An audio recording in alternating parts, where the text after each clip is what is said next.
के गान में वे वर्धमान महान जिन विचरे हमारे।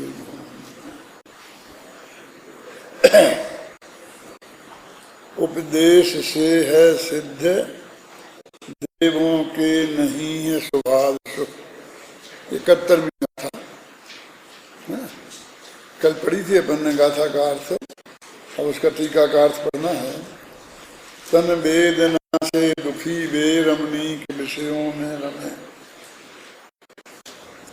उपदेश से है सिद्ध। शास्त्रों में ये बात हमने पढ़ी है, इससे ये बात सिद्ध है। देवों को हमने देखा तो है नहीं, हमने शास्त्रों में ही पढ़ी है ना कि वो कैसे कैसे सुख होते हैं, उनका शरीर कैसा कैसा होता है, कैसे कैसे विषय भोग उन्हें प्राप्त होते हैं। तो ये उपदेश से है सिद्ध। माने अभी अब हम उदाहरण दें कि देवों के ऐसा है, तो हम 1 मिनट में कह सकते हैं किसने देखा?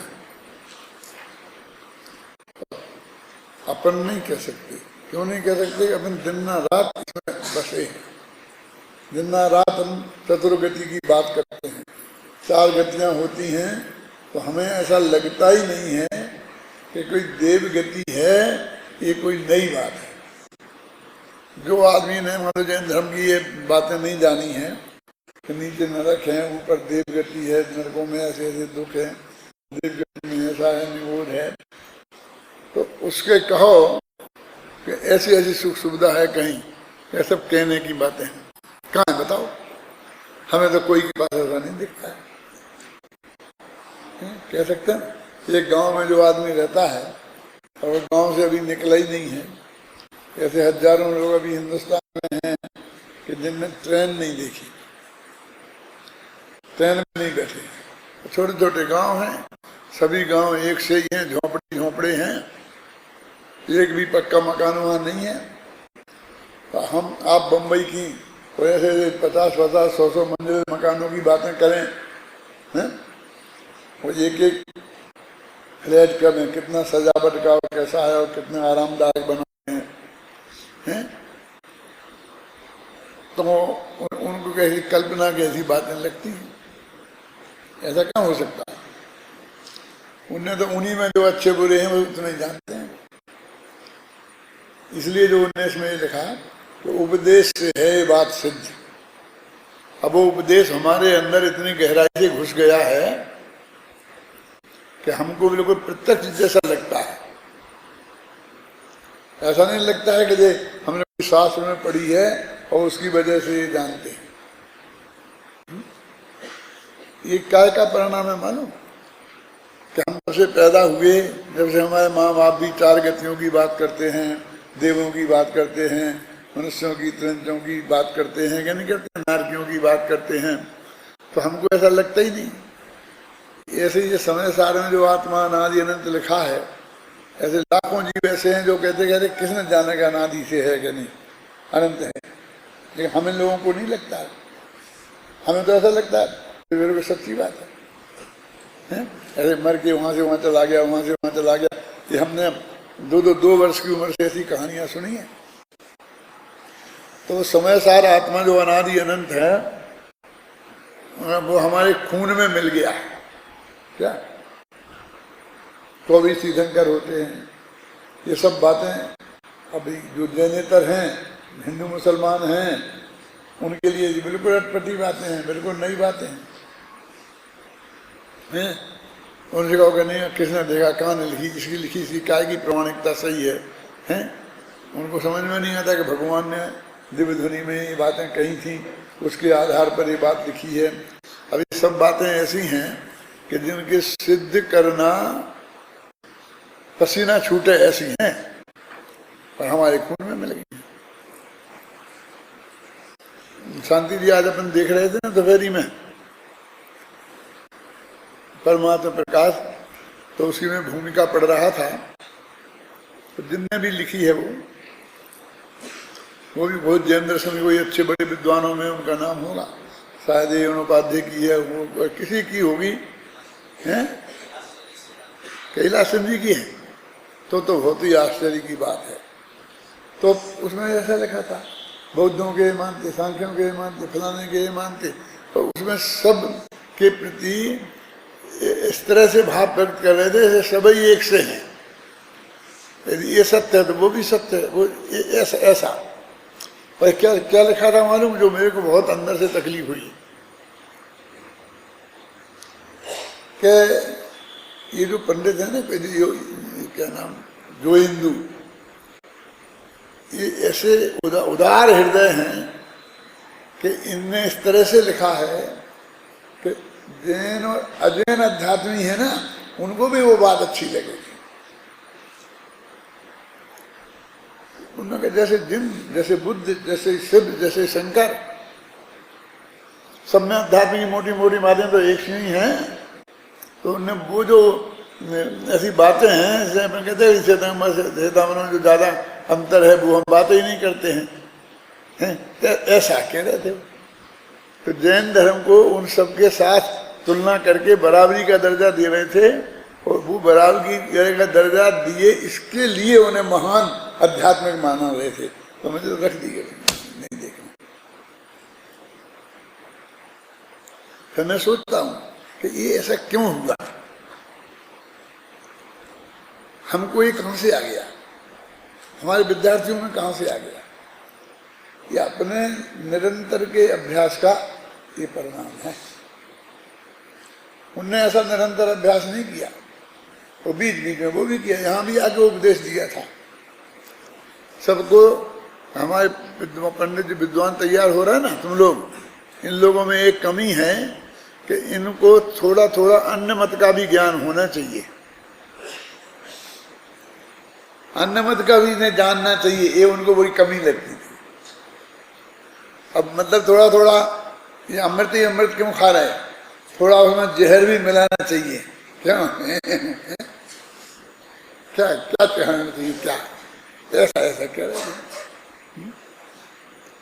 क्यों कभी अपन को ऐसे विद्वानों के बीच में बैठने का मौका आ सकता है, बोलने का मौका पड़ सकता है, तो तब कम, अब कभी होएगा ऐसा, वो एक आध दिन जिंदगी में आएगा, उसके लिए हम अपना इतना सारा समय शक्ति उसमें खर्च करें, ख्याल में आई ना, और फिर उसे तैयार रखें बोलने लायक की पोजीशन में।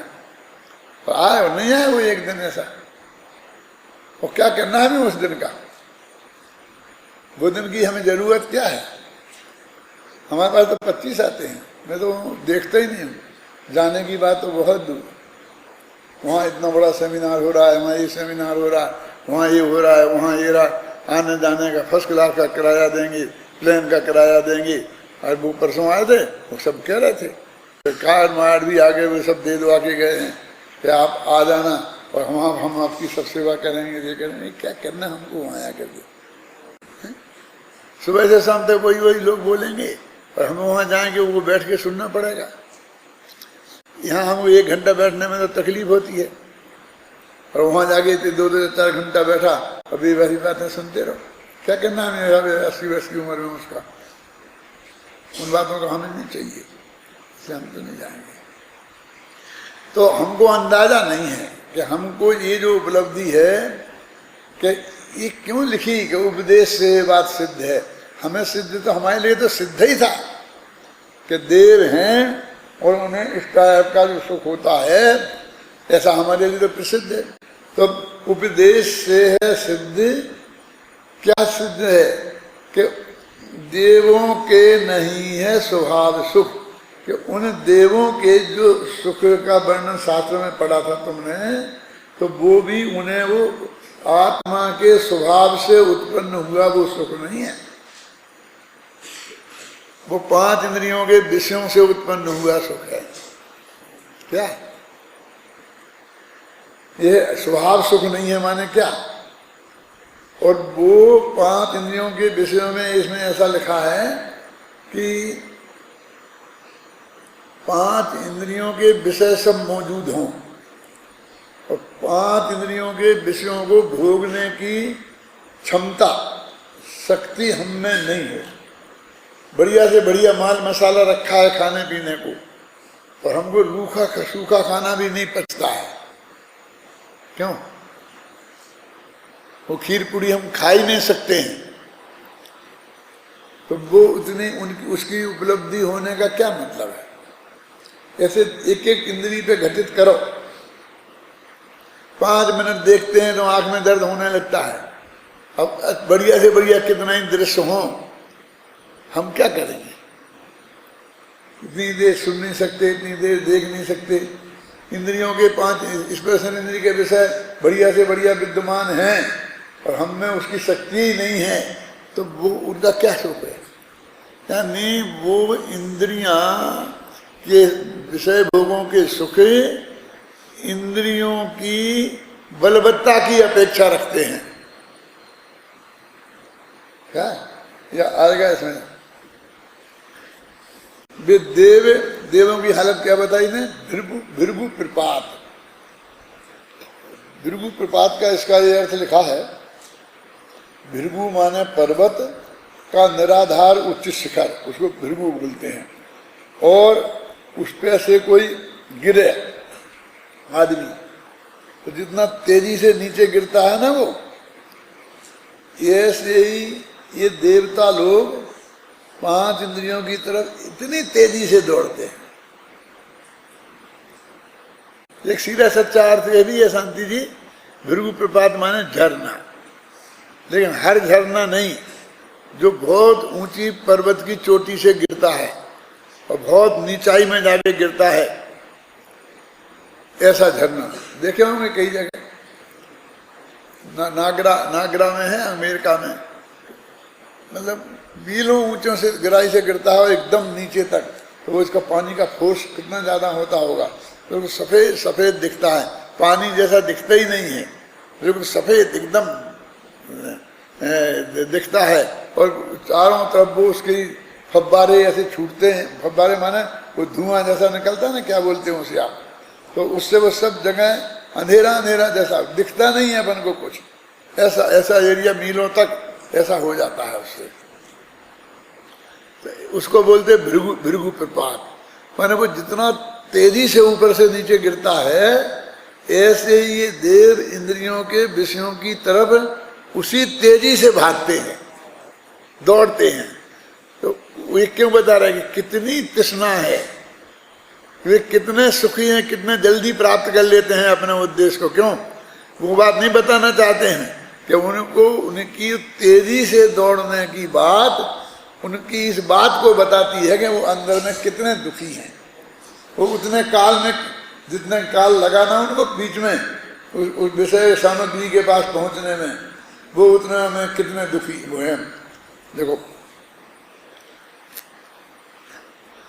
तात्पर्य यह है, यदि वे स्वाभाविक सुखी होते, दुखी नहीं होते, तो रमणीक विषयों में रमण संभव नहीं था। रमणीक विषयों में रमण इस बात का प्रमाण है कि देव भी दुखी ही हैं। उक्त गाथा का भाव आचार्य अमृतचंद तत्व प्रदीप का टीका में इस प्रकार स्पष्ट करते हैं। इंद्रिय सुख भाजनों में देव गति में के देव प्रधान है। इंद्रिय सुख भाजनों में इंद्रिय सुख के जो पात्र हैं, उनमें सबसे ज्यादा भोग सामग्री की उपलब्धि और भोगों को भोगने की शक्ति देवों में मौजूद है। लेकिन वस्तुतः उनके भी स्वाभाविक सुख नहीं है। जब उनके नहीं है तो बाकी का क्या कहना, इसके लिए कह रहे हैं। अपितु उनके स्वाभाविक दुख ही देखा जाता है, क्योंकि पंचेंद्रियात्मक शरीर रूपी पिशाच की पीड़ा से परवश होने से वे भृगु प्रपात के समान मनोज्ञ विषयों की ओर दौड़ते हैं। ये बात देखो, अपन लोग अभी भी लोगों के दिमाग में से के 5 इंद्रियों के विषयों की सामग्री अधिक से अधिक, बढ़िया से बढ़िया जिनके पास उपलब्ध है, वो बिल्कुल हमको अनंत सुख जैसी लगती है। वे बहुत सुखी हैं, और वो हमें प्राप्त हो। यदि थोड़ा बहुत हमारी तृष्णा उसके प्रति कम हुई दिखाई देती है, तो वे जिनवाणी का प्रताप है। और उसमें निरंतर की ये भावना का प्रताप है। लेकिन नहीं तो ऐसी तृष्णा बहुत निरंतर देखी तो उनमें सुख नहीं है, ये बात सिद्धांत के रूप में हम सुन लेते हैं, और वे सुखी नहीं दुखी हैं ये हम सिद्धांत के रूप में सुन लेते हैं, लेकिन अंदर हमारे वो जचती नहीं है, घुसती नहीं है। क्या तो उसके लिए क्या उपाय? वही निरंतर का तत्संबंधी चिंतन, जो कहते बार बार रिपीटिशन, मन उसके प्रति जो आस्था की वृद्धि भी उत्पत्ति भी तब होगी जब हमारा निरंतर भी तब बनेगा जब हमें रुचि होगी। ये बात हमको सुनने में रुचि होगी तब वो हम निरंतर कर सकेंगे ना, नहीं तो उसे हम निरंतर कर नहीं सकते हैं।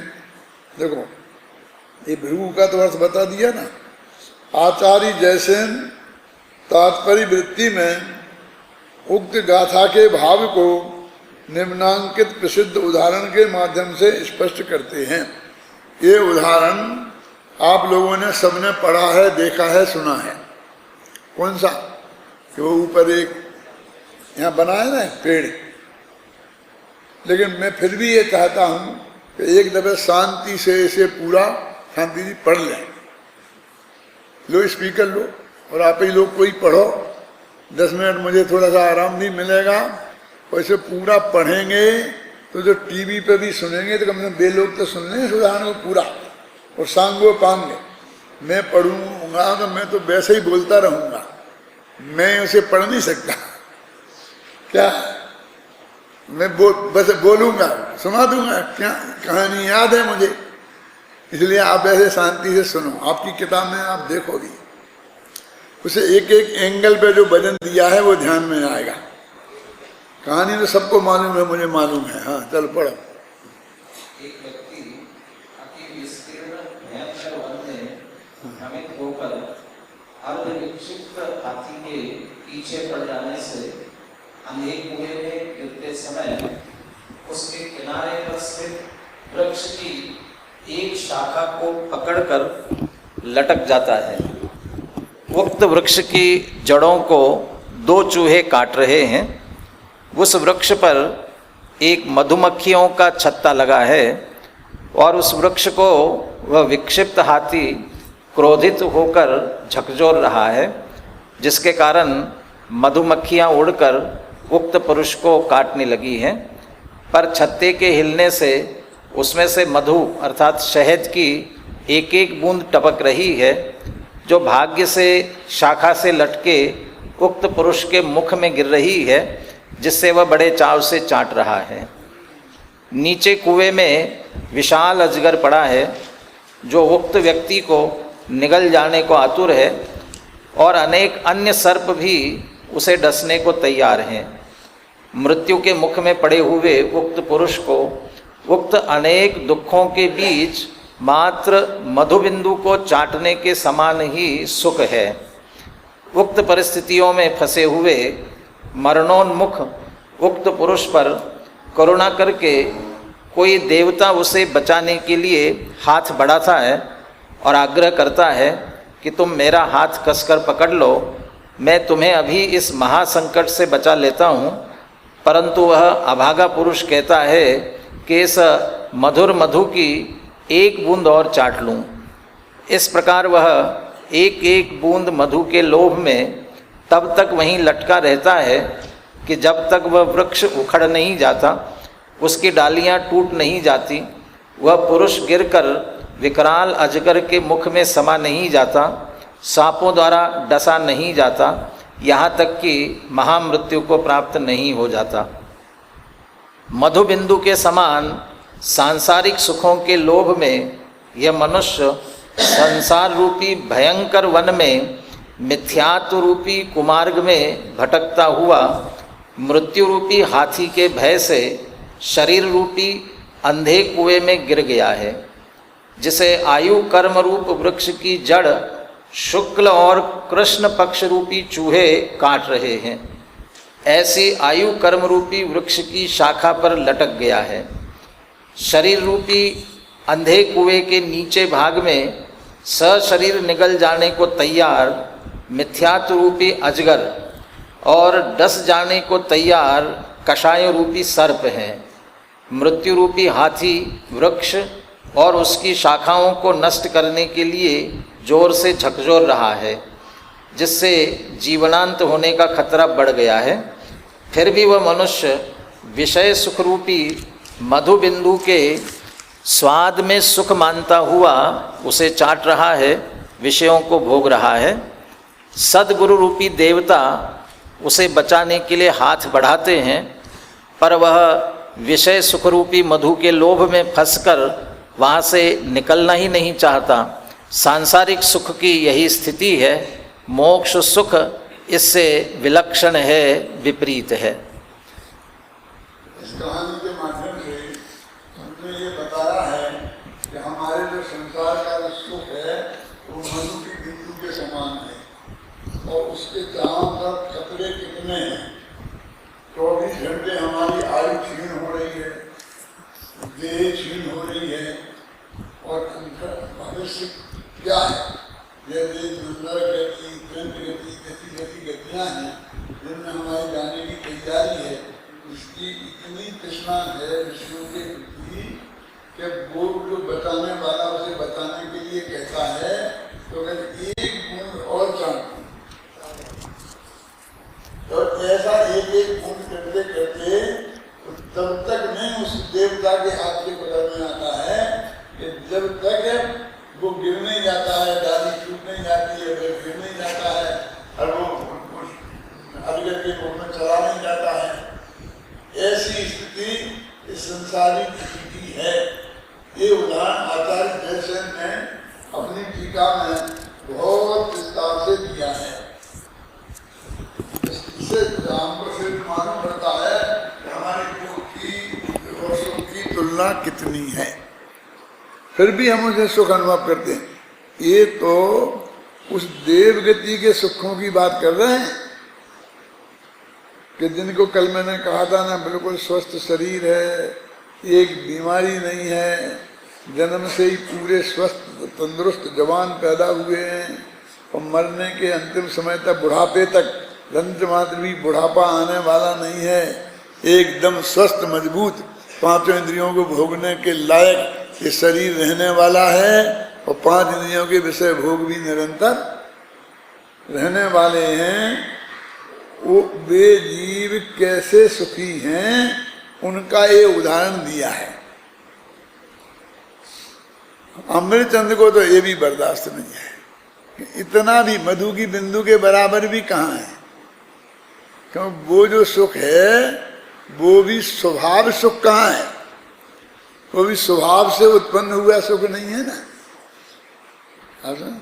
5 विषय सामग्री वो भी पुद्गल, भोगने वाला शरीर वो भी पुद्गल का बना हुआ, और जो हमारी इच्छाएं वो भी बेकारी भाव, आश्रव भाव।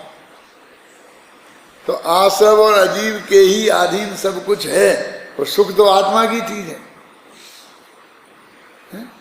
ना आत्मा ने आत्मा की तरफ देखा है, ना आत्मा दिखाई दिया है, ना वो सुख उसमें से आया है, ना उस तक पहुंच रहा है, उसे प्राप्त नहीं हो रहा। मतलब तो उन देवताओं के भी स्वभाव सुख नहीं है, क्योंकि देवताओं के तुम पीछे क्यों पड़ गए। हमने आज तक जितना पंडित देखे बोले देखे वो सब नरकों का दुख बताते हैं, तुरंत गति के दुख बहुत बताए, ख्याल में है ना, भूख के, प्यास के, गर्मी के, सर्दी के, ये बहुत दुख, इस तरह के दुख बहुत बताए हैं। और नरकों का भय दिखाकर और स्वर्गों का लोभ दिलाकर हम कुछ शुभ काम माने पुण्य कार्य करने की प्रेरणा देते रहे। ये 1-2 की बात नहीं है, 99.9% की बात है, और सब बातों में यही निरंतर बात है। ऐसा एक कहता, एक दिन छुट्टी के दिन, चाहे नहीं ना छुट्टी के दिन, एक दिन छुट्टी कर दें शांति जी, और बैठ जाओ सुबह से शाम तक टीवी पर, और सब विद्वान सब तरह के, वहां शाम तक सुबह सुन लो, शाम तक, बस उसके उपदेश का सिर्फ इतना सार है, ये मिलेगा आपको। जैसे मैं कहता हूं ना कि ये बम्बईया फिल्में बनती हैं, हर साल हजारों सैकड़ों बनती हैं, और अभी तक तो लाखों बन चुकी हैं। उन सब की कहानी सिर्फ एक लाइन की कहानी है कि दो लड़के और एक लड़की, कि एक लड़का और दो लड़के, ऐसा समझे ना, बस इतनी सी कहानी है। ऐसी इन सारे लोगों के प्रवचनों का सार एक।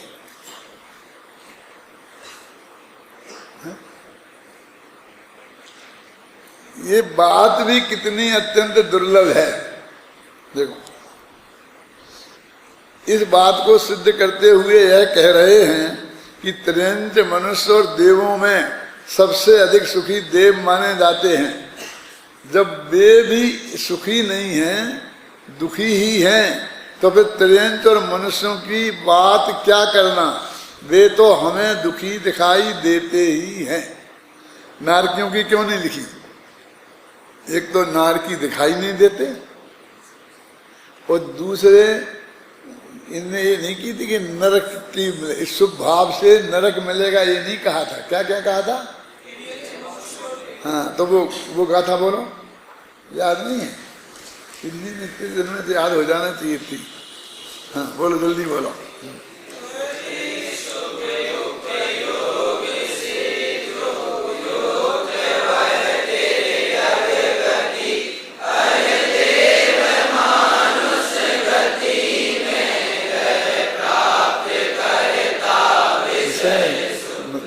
मान, इसलिए इन तीन की बात कर रहे हैं, वहां तो सुख है ही नहीं, मान कोई नहीं मान रहे, विषय सुख वाला भी सुख नहीं है वहां तो।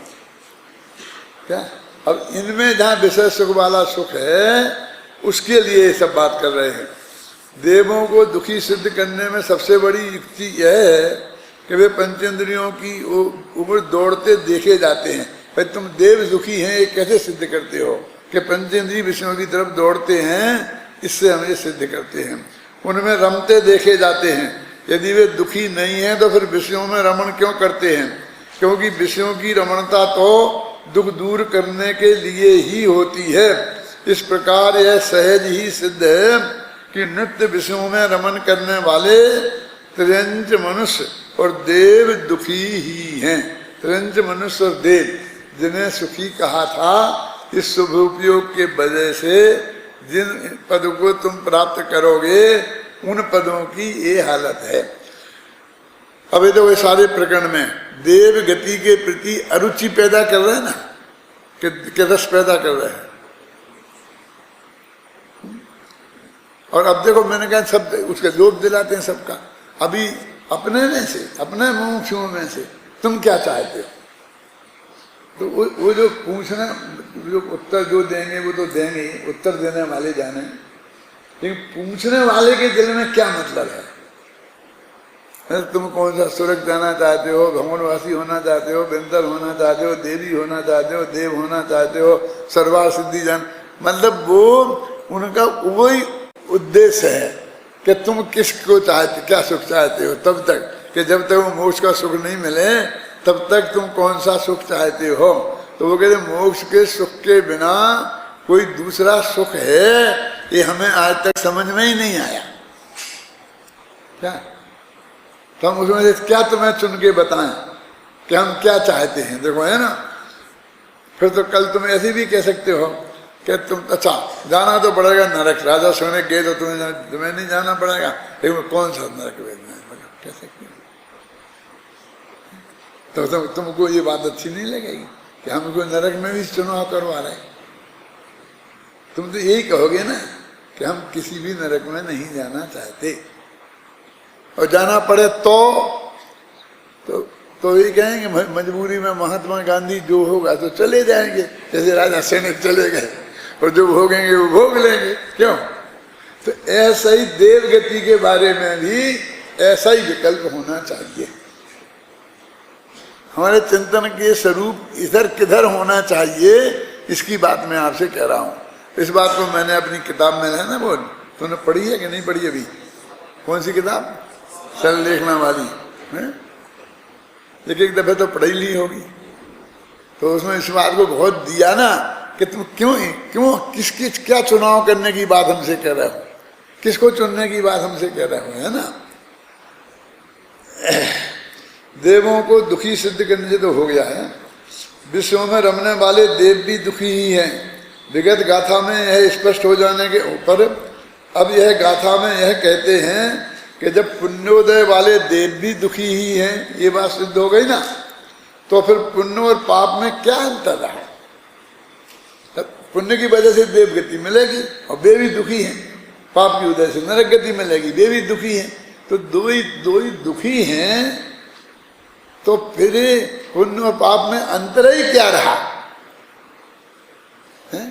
वो पुण्य और पाप की एकता सिद्ध करने की विधि देखो क्या है। अब हमको क्यों नहीं समझ में आती है, इसलिए नहीं आती कि हमारे दिल में ये बात घुसी ही नहीं है कि देव भी दुखी है। देव का मतलब है देव मत समझो तुम, 5 इंद्रियों की विषय सामग्री जिनके पास उनकी इच्छानुसार भरपूर मौजूद है और उसके भोगने लायक शरीर मौजूद है, इसका नाम देव गति का समझ लो। क्यों? क्योंकि हमें इनका थोड़ा थोड़ा अनुभव है, और देवों की तो पता नहीं है कि नहीं है, कौन है, कहाँ है, कैसे हैं, तो शास्त्र में लिखी है ना, लेकिन इसका हमें अनुभव है ना। क्या चीज?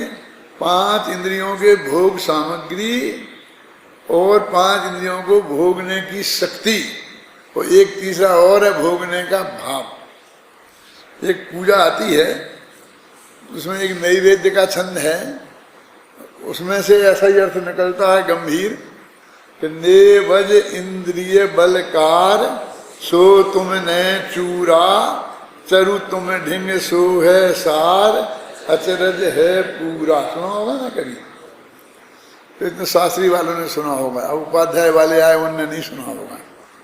सबने सुना हो तो उनमें आगे बढ़ो। नहीं सुना क्या नहीं सुना?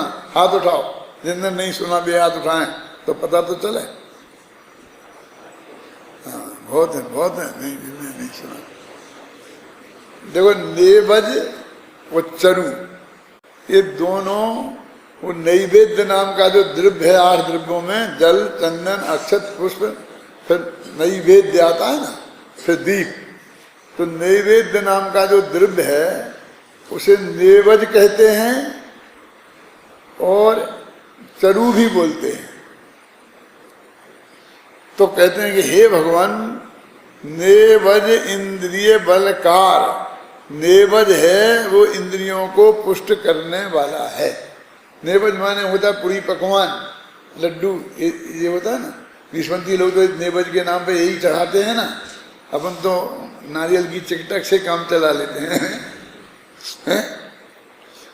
तो वो जो नेवज माने बढ़िया बढ़िया खाद्य सामग्री, ये 5 इंद्रियों को बल देता है, तगड़ा करता है, मोटा ताजा बढ़िया मजबूत है। नेवज इंद्रिय बलकार सो तुमने चूरा, सो भगवान तुमने उसे नष्ट कर दिया।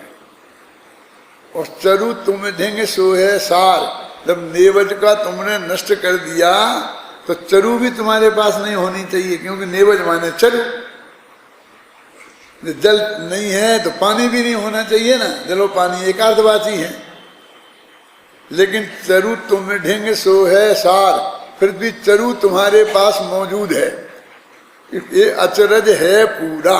मुझे इस बात का बहुत आश्चर्य हो रहा है। इस पूजा की पंक्ति में यह है कि अचरज है पूरा, तो इसके कोई ऐसी चीज होनी चाहिए जिसमें अचरज की बात हो। इतना तो नक्की है ही ना, जब लिखा है कि अचरज है पूरा, मुझे आश्चर्य हो रहा है बहुत बहुत, तो होना चाहिए ना। तो कहते ये आश्चर्य की बात है कि नैवेद्य तो नष्ट कर दिया और चरु मौजूद है। अब नेवज माने क्या होता है? नेवज माने तुम्हारे बाहर की भोग सामग्री, मीठा मीठा नहीं। नेवज इंद्रिय बलकार, इससे अपने शरीर पुष्ट होता है ना, इसलिए अपने ऐसा बोलते हैं। लेकिन कहते हैं कि शरीर 5 इंद्रियां हैं उन्हें इसे भोगने का भाव जब तक नहीं हो,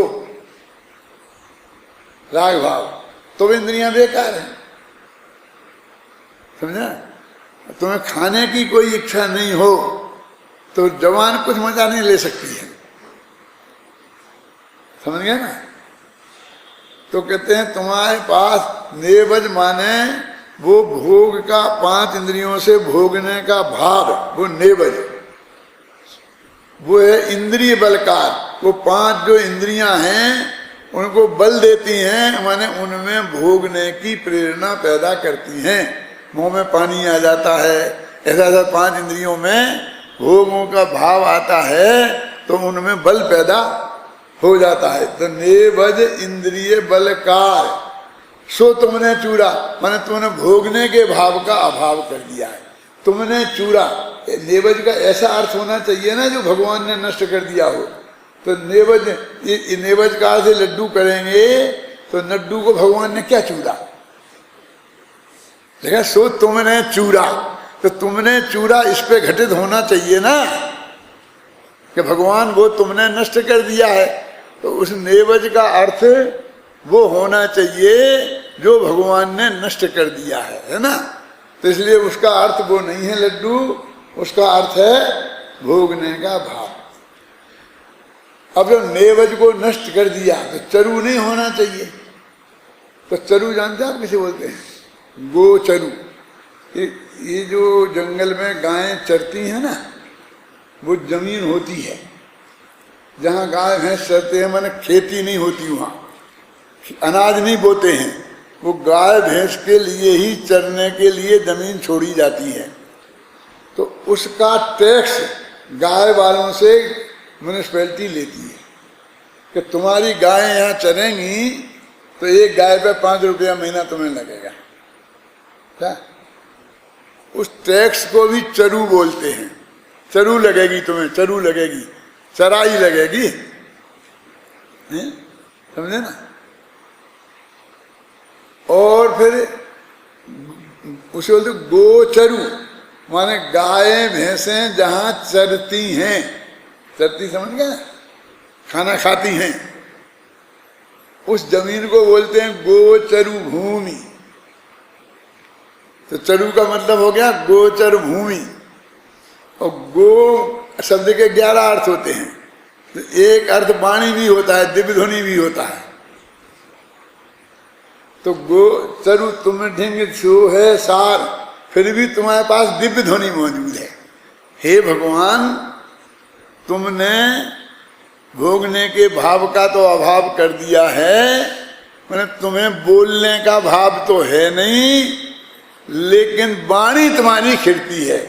तो बोलने के भाव के बिना वाणी तो नहीं खिलती ना, और खिल रही तुम्हारी। तो ये अचरज है, पूरा आश्चर्य की बात ये है।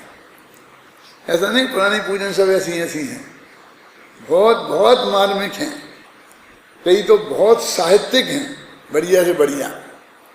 आध्यात्मिक हो चाहे ना हो, लेकिन साहित्यिक तो हैं।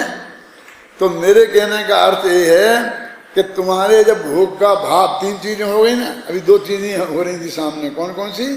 भोग सामग्री, भोगने लायक मजबूत इंद्रियां।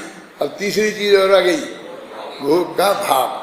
अब ये तीनों का सुमेल बैठे तो भोगने की क्रिया संभव हो। और फिर उसमें सुख, तो फिर उसका वो अपने कल लगाया था ना कि जब से भूख लगी, भूख नहीं लगी तो खाने का मजा नहीं।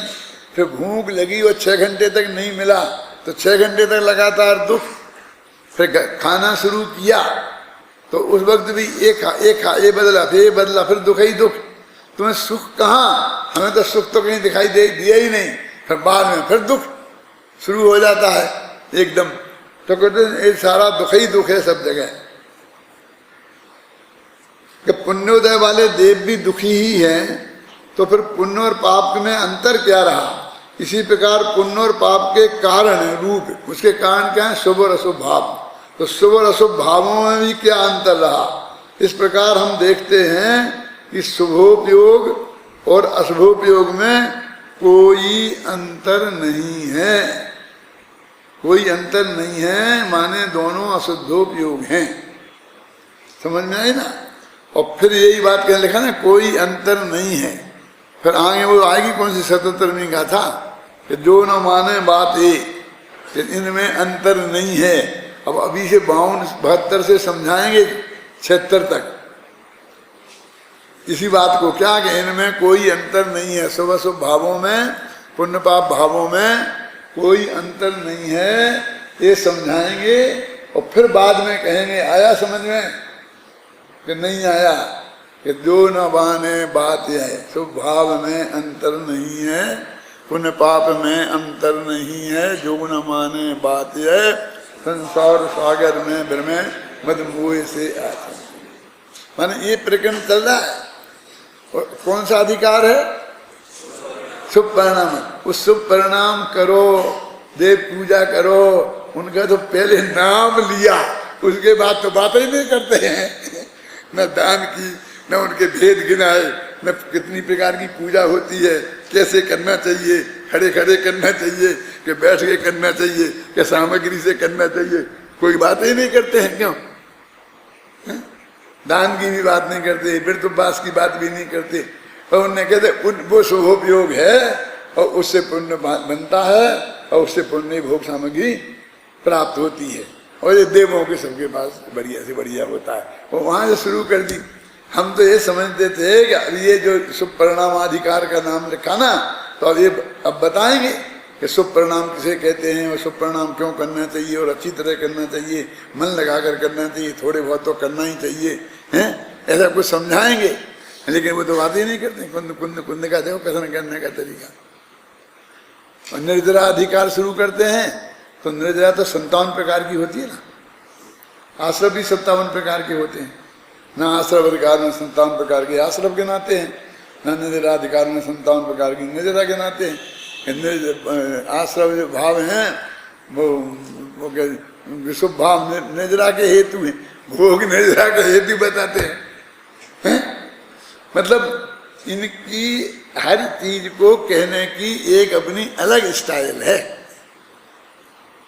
और कोई ग्रंथों का लिखने का एक तरीका होता है कि जैसे कोई भी चीज हमको लिखना, अहिंसा लिखना है ना, तो हम लिखेंगे कि जीवों का घात नहीं करना, ये नहीं करना, ये नहीं करना। फिर जीव कहाँ कहाँ होते हैं, तो 1 इंद्री में, 2 इंद्री में, 3 इंद्री में, 4 इंद्री में, नित्य में, निगोद में, फिर आलू में, पालक में, हम इतनी जब सगे जीव गिनाएंगे। और लोग आकाश में ठसाठस भरे हुए हैं, जले जंतु, सले जंतु हैं, जहाँ देखो जहाँ जंतु ही जंतु हैं। और तुम एक एक कदम चलते हो तो हजारों जीव मरते हैं और हमको नहीं मानना चाहिए। वो सारा अहिंसा वो समझाएंगे। और समय सारा अहिंसा समझाएगा तो क्या कहेगा? वो बात ही नहीं करता। कोई किसी को मार ही नहीं सकता कोई किसी को जला ही नहीं सकता है। आज तक हमने एक भी जीव को मारा नहीं है, तो मार ही नहीं सकते, मारना नहीं, ये बात आई कहाँ? आज से 74 में उदयपुर विश्वविद्यालय में एक सेमिनार हुआ था भगवान महावीर और उनकी अहिंसा पर। भगवान महावीर का निर्वाण वर्ष था, उसमें 75 विद्वान इकट्ठे हुए थे। वहाँ उपाध्याय, अगरचंद नाहटा, ऐसे बड़े बड़े विद्वान थे। हम जयपुर से भी 3 लोग गए थे। तो वहाँ अहिंसा पर बात हुई तो सब तो वही तरह की अहिंसा की बातें करते थे। और मैंने वो जो अपनी सर्वोदय तीर्थ किताब है ना, उसमें जो अंत में परिशिष्ट में जो लेख दिया है मैंने, वो लेख पढ़ा था उसमें। तो उसमें ये सिद्ध किया है कि निज आयु 6 से मरण हो, यह बात दिन भर ने कही, तुम मार कैसे सकोगे जब आयु हर सकते। कोई किसी को मार ही नहीं सकता। तो मैंने इसमें एक वाक्य लिखा था शुरू में कि सब लोग कहते हैं मारना नहीं चाहिए, मारना नहीं चाहिए, मारना नहीं चाहिए, लेकिन इस बात पर कोई आदमी सोचने को तैयार ही नहीं है कि हम किसी को मार सकते हैं कि नहीं। यदि हम मार ही नहीं सकते हो तो मारना नहीं चाहिए, इसका क्या मतलब? तो ऐसा देखते थे सब मेरी तरफ से। कोई अजायब घर से निकल के कोई चिड़िया घर से कोई आदमी आ गया, ऐसा देखते थे क्योंकि मैं तुम्हारी बराबर उम्र थी। सन 74 में कितनी होगी, बोलो कितने वर्ष का होऊंगा मैं सन 74 में? 35 का मेरा जन्म है, लगाओ हिसाब। तो तब 39 वर्ष का था मैं। तो तब मेरी तरह ऐसे देखते सब बुढ़े बुढ़े, ये अनुपाध्याय कितने के होंगे, 60-70 के। और ये सब मेरे पास सबके फोटो हैं, क्योंकि जब मैं PhD हुआ था तो मैंने अपनी सारी किताब छपके गई थी, सबको भेंट की थी, तो उसमें फोटो भी खींचे थे हैं? और तब मैं 55 किलो का था, अभी 75 किलो का हूँ। समझ लो कैसा होऊंगा। उससे आप कल्पना कैसे 20 किलो घटाओ इसमें से, हैं? इतना दुबला अभी तुम लोगों में से कोई नहीं है। समझे ना, बिल्कुल लंबा लंबा पतला पतला उस फोटो में है वो। जो एन उपाध्याय के साथ मेरे फोटो हैं, अगरतन नाहटा के साथ फोटो हैं उनमें। तो मेरे से कहे क्या बात करते हो? मैं कहा देखो ये समय सार की गाथा है। एक थे महावीर राज गेलदा, वो विद्वान थे, श्वेतांबरों के इनके थे, आचार्य तुलसी वालों के। तो वे आए मेरे पास कि तुम तेरापंथी हो? मैंने कहा हाँ तेरापंथी है। उन्हें क्या पता, वे श्वेतांबर तेरापंथी थे, मैं दिगंबर तेरापंथी था। बोले हमारे तेरापंथियों के यहाँ है ये बात। तो उनके यहाँ भी ऐसी बात होगी चर्चा क्या, लेकिन वो तो बड़ी उल्टी बात है कि जैसे हम चल रहे हैं, जी मर रहे हैं, मरते ही नहीं हैं, ऐसी की चर्चा आई होगी। तो ये तो बात हमारी है। तो लोग कहें ये तो तेरापंथी है, उनमें से लाए। अरे ये कुंद आचार्य तेरापंथियों के हैं। जब कुंद आचार्य हुए जब तो तेरापंथ का जन्म ही नहीं हुआ था, न दिगंबर तेरापंथ का न श्वेतांबर तेरापंथ का। ये तो मूल कुंद की गाथाएं हैं, कोई उनसे परिचित नहीं था, और था तो किसी के ध्यान में नहीं थी। ये अनुपाध्याय तो वो थे कि जिनसे सोनगढ़ वालों ने भी समय सार की गाथाएं शुद्ध कराई थी, अशुद्ध ना रह जाए छपने में। और प्रवचन सार की इतनी बड़ी प्रस्तावना अंग्रेजी में लिखी है, लेकिन उनको भी किसी को ख्याल नहीं था। प्रस्तावना लिख दी होगी जब लिखी होगी, तब ये गाथाएं पढ़ दी, शुद्ध कर दी होंगी तो कर दी होंगी, व्याकरण देख दाख करके। उनका क्या अर्थ है उनके ख्याल में नहीं था। सबको आश्चर्य होता था कि सचमुच जैन धर्म में है। लेकिन देखो इस पे कोई विचार करने को तैयार नहीं। ऐसे ये कहते हैं कि देवों के सुख को तुम कौन सी गति में सुख चाहिए, कैसा सुख चाहिए, कितना सुख है, तुम इतना वर्णन करवा लो। अब ये सब पे लेख, देवगति के सुख एक लेख लिखाओ तो इतनी बड़ी पोथन न हो जाएगा, है? और ये लिखाओ कि देवगति में सुख, इंद्रों के दुखों का वर्णन करो, चक्रवर्ती के दुखों का वर्णन करो। एक ऐसा लेख लिखवाओ, सारे हिंदुस्तान वालों को 1 लाख रुपए का पुरस्कार घोषित करो, और ये लेख लिखाओ क्या कि चक्रवर्ती के दुखों का वर्णन है। और 5 पेज से अधिक में नहीं होना चाहिए। कोई नहीं लिख सकता। कितनी क्या स्थिति है समाज की, है? जैन धर्म के बारे में हम कहाँ तक पहुंच गए हैं, ये बहुत गंभीरता से हमें सोचने की जरूरत है। और वो सारी जिम्मेवारी हम पर है। अब हमें मालूम पड़ गया ना, अब 700 लोगों को मालूम पड़ गया ना, और 150 पौने 200, तुम तो 900 लोगों को मालूम पड़ गया ना। तो 900 लोगों की जिम्मेवारी है कि अब सारे समाज को ये मालूम पड़ना चाहिए कि ये बात जैन धर्म में है। हम तो क्या बताते, एक अकेले कितना बताते, किसको बताते, कौन क्या बताते, क्यों? हमने उस दीपक को टिमटिमाता हुआ रखा, बुझने नहीं दिया। तो दीपक की लौ बड़ी की जा सकती है, और एक दीपक से कई दीपक जलाए जा सकते हैं। यदि वो बुझ जाता तो काम खत्म था। तो तुम्हारी ये बहुत बड़ी जिम्मेवारी है, समाज के बच्चे बच्चे, एक गांव की महिलाओं को, अब तो महिलाएं भी पढ़ी लिखी हो गई, सबको ये पता होना चाहिए असली जैन धर्म ये है। ये बंधाधिकार की गाथाएं हैं, असली अहिंसा का स्वरूप